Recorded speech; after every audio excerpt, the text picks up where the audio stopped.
Madame, Monsieur, bonsoir. Bienvenue dans le 19h30. Place au titre. Un autre crime commis dans la commune d'Abobo en moins de 2 semaines. Le corps d'une jeune femme a été retrouvé sans vie à son domicile. Et puis le carton rouge de ce jour nous conduit à Aboisseau, dans le sud-est du pays, où nous découvrirons le triste visage du fleuve Bia. Je le disais à l'instant, encore un autre drame dans la commune d'Abobo. Le corps sans vie d'une jeune dame a été découvert hier lundi à son domicile à Arnoquois, dans la commune d'Abobo. Selon les informations recueillies sur place, la dame aurait été tuée et enfermée par son époux qui a ensuite pris la fuite. Et c'est l'odeur du corps qui a attiré l'attention du voisinage des jours après. Ido Joseph Fofana était sur les lieux. Voici son compte rendu. C'est en ce lieu et dans cette maison que le corps sans vie d'une jeune dame a été retrouvé ce lundi 12 septembre. Elle aurait été, selon ses voisins, violentée par son époux mécanicien de son état dans la nuit du jeudi 8 au vendredi 9 septembre dernier. Après l'avoir battue à sang, il l'a enfermée dans cette pièce, puis a pris la fuite. Toujours, il frappe sa femme. Donc quand il la frappe, là, quand il t'en va, le monsieur lui-même, là, il ne veut pas que les gens viennent pour séparer. Ils ont fait par là jeudi la nuit. C'est hier maintenant, là. C'est l'odeur même qui a fait que, ouais, ils ont su qu'il y a quelque chose. Ils ont frappé la femme, elle criait. Après un moment, elle ne pleurait plus. Donc tout le monde pense que par là, est fini. Depuis matin, on tape la porte. Personne n'est là. Donc là. Donc comment ça s'est passé? Abandonnée et sans soutien, elle succombera à ses blessures. Et c'est la forte odeur de son corps en putréfaction qui a fini par alerter voisins et riverains. Donc, matin, on s'est réveillé, on a vu le deuil d'une personne. Donc, on allait appeler la police. C'est la police qui est venue. Ils ont cassé, ils sont rentrés. Ils ont vu que c'est une femme qui est couchée, elle est morte, mais on n'a pas vu son mari. Ça fait 2 jours aujourd'hui, on ne voit pas son mari, il a fui. Au début, on a cru que c'était souris. Odeur de souris. J'ai demandé à ma femme, mais c'est quelle odeur là? Elle dit non, les gens ont fait un tour derrière là, donc c'est là-bas, ils versent les satés. C'est ça qui dégage. Je dis, mais on ne peut pas verser la saté comme ça dans la cour et puis on a une mauvaise odeur qui nous empêche de respirer. Donc bon, moi j'ai pris ça comme ça. J'ai dormi sur lundi matin. Lundi matin, quand je me suis réveillé, j'allais laver la figure, l'odeur était un peu plus forte. Donc j'ai dit, bon, je vais me diriger un peu vers le trou, voir qu'est-ce qu'ils ont mis dans le trou et puis ça sent comme ça.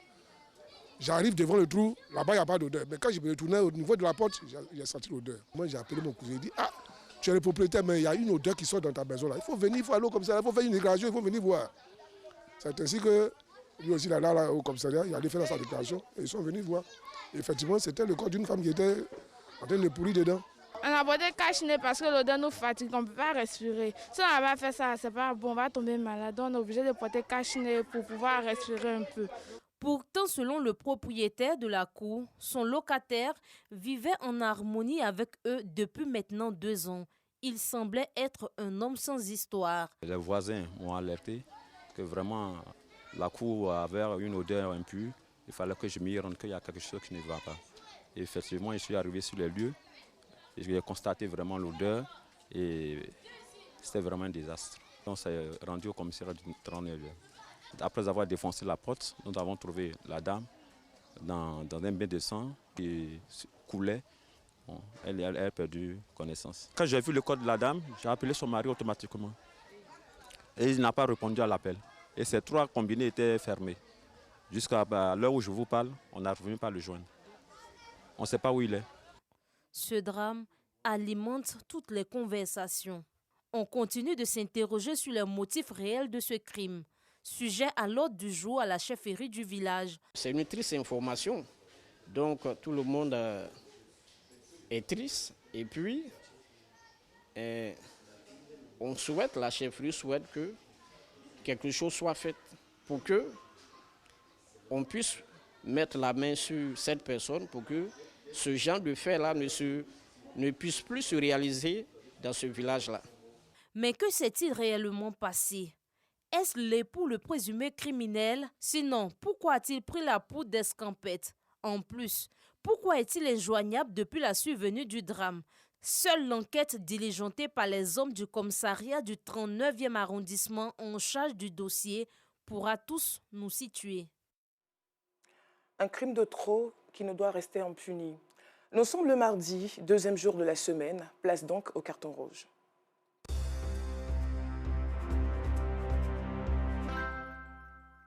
Direction Aboisseau, ville située dans le sud de Comoé. Là-bas, le fleuve de la Bia, l'un des attraits touristiques de la ville, a fait office de poubelle et de toilette. Reportage. Aboisseau, ville située dans le sud-est de la Côte d'Ivoire, à 116 km d'Abidjan. Dans cette localité se trouve la Bia. Ce fleuve long de 300 km traverse la ville d'Aboisseau et prend sa source au Ghana voisin. Dans ce décor féerique et angélique qui participe au rayonnement de la ville, se mêle un grand désordre. Ordures, toilettes à ciel ouvert, espaces non entretenus. Ici, tout est permis. Le décor est insalubre et insaisissable.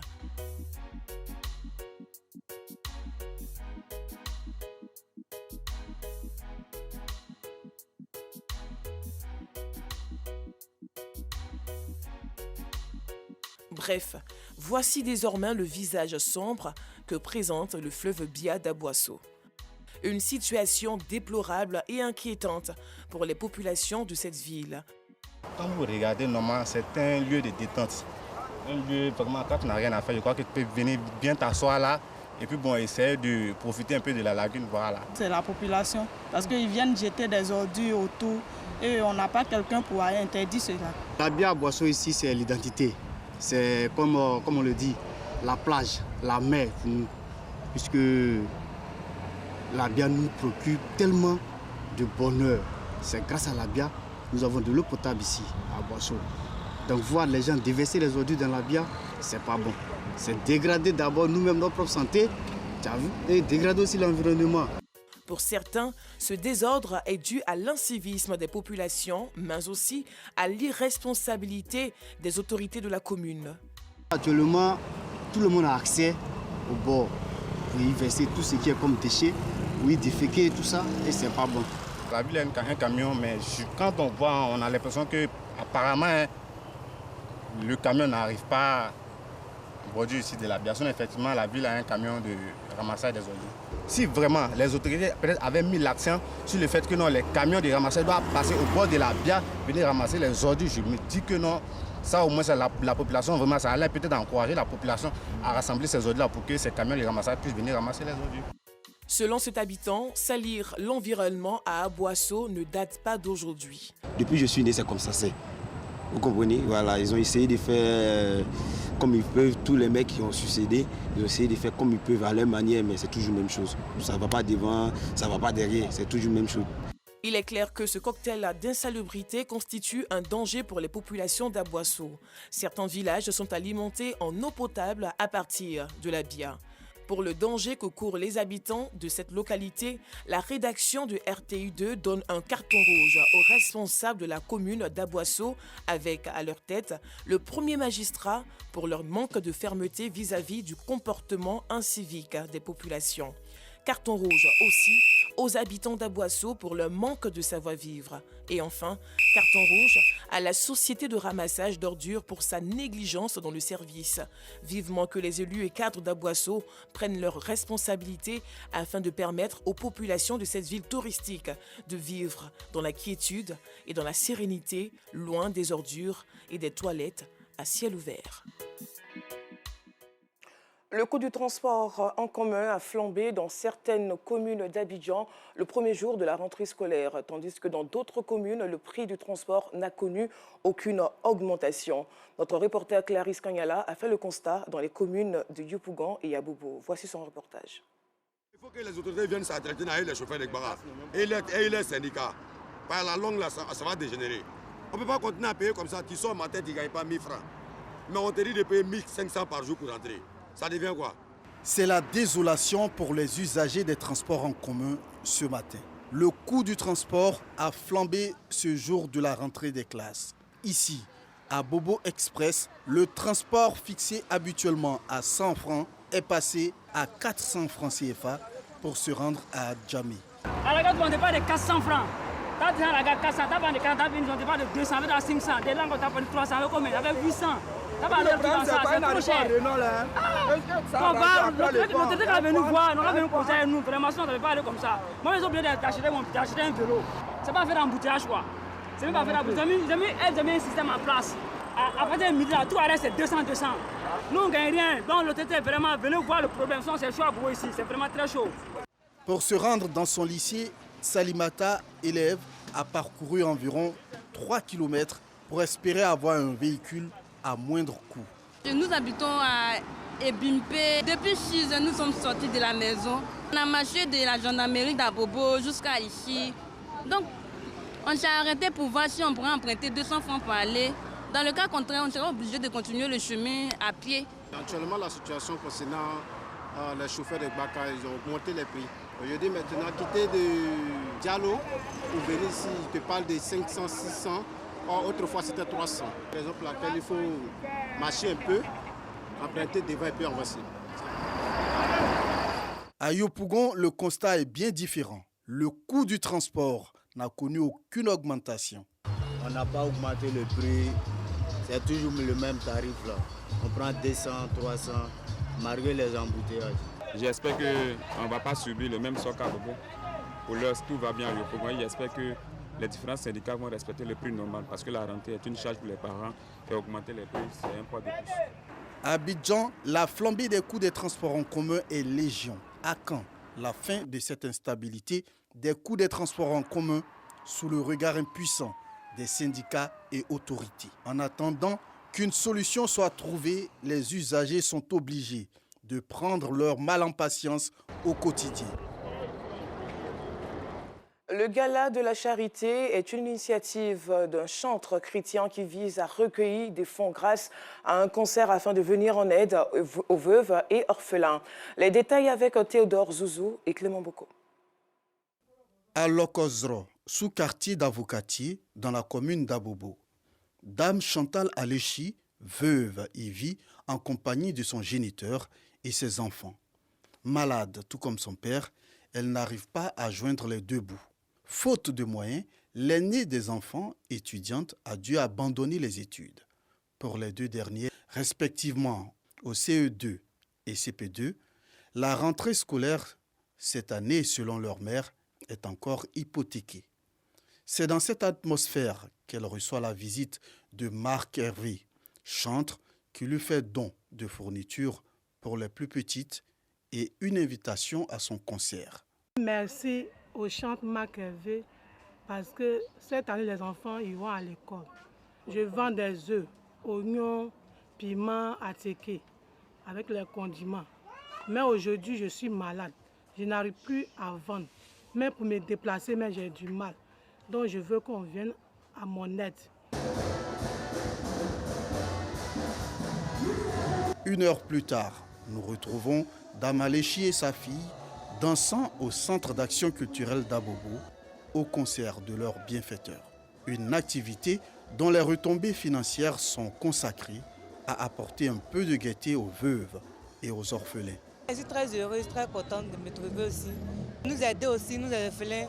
C'est très bien de nous soutenir. Moi-même, je suis orphelin de père et j'ai un moment donné de ma vie, j'étais obligé de batailler pour venir me scolariser. Donc aujourd'hui, Dieu m'a appelé en tant que chantre.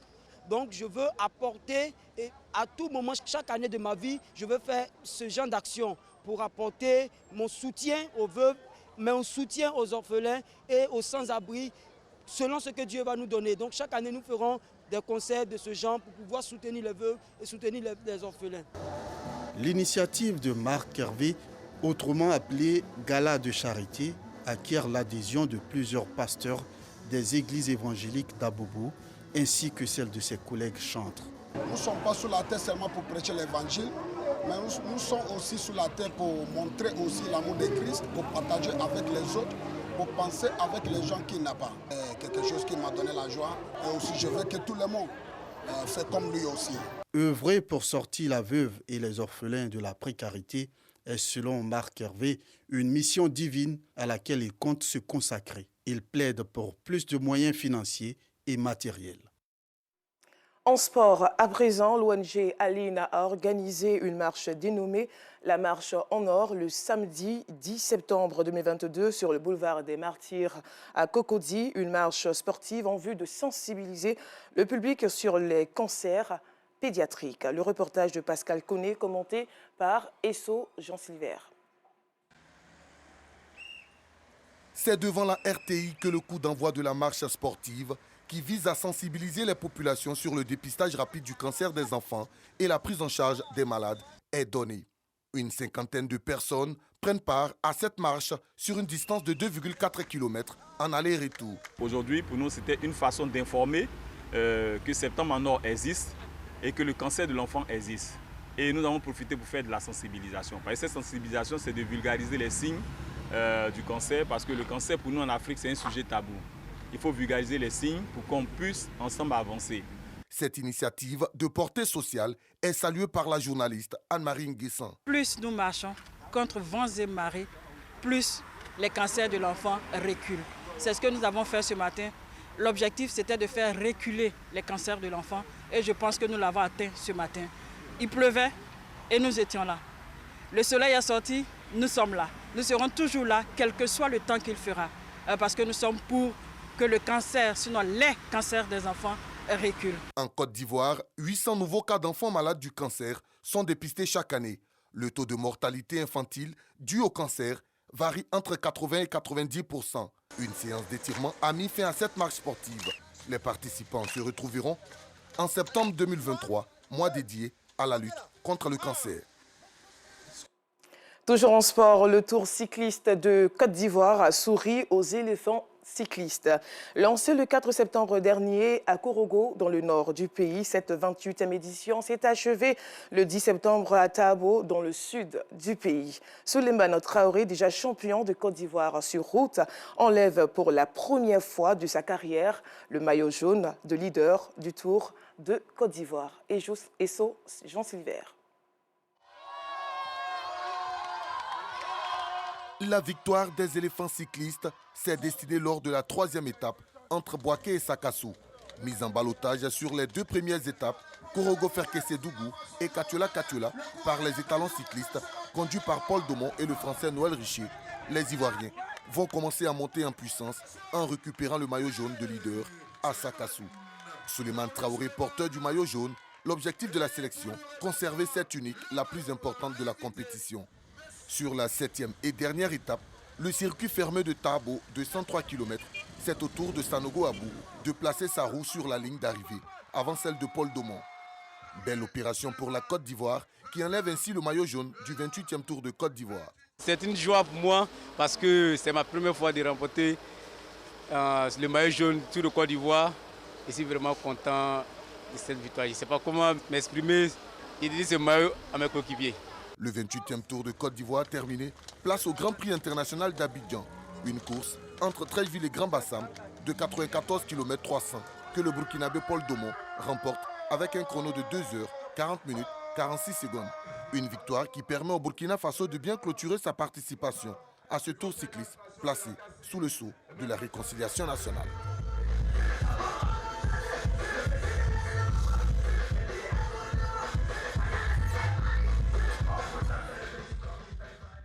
Hors de la Côte d'Ivoire, au Burkina Faso, le ministre de la Défense Barthélémy Samporé a été remercié lundi et remplacé à son poste par le président de la transition, le lieutenant-colonel Paul-Henri Sandaogo Damiba. Ce léger remaniement intervient après plusieurs attaques djihadistes. Toujours sur le continent africain, au Tchad, fin des travaux en commission au dialogue national inclusif. Aujourd'hui, les résultats des travaux seront transmis au présidium qui fixera la date de la plénière pour débattre des résolutions. Pendant ce temps, le groupe des religieux a essayé un ultime effort pour ramener les mécontents à la table des négociations. Et pour terminer toujours sur le continent africain, au Kenya, William Ruto a promis ce mardi travailler avec tous les Kenyans lors de son investiture en tant que président au terme d'une élection serrée, controversée mais pacifique qui a démontré la maturité de la démocratie dans ce pays d'Afrique de l'Est.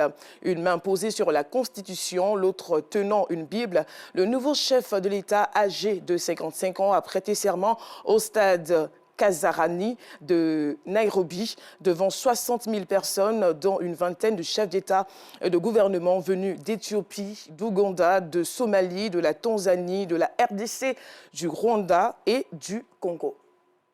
Voilà, c'est la fin de ce journal et merci de l'avoir suivi.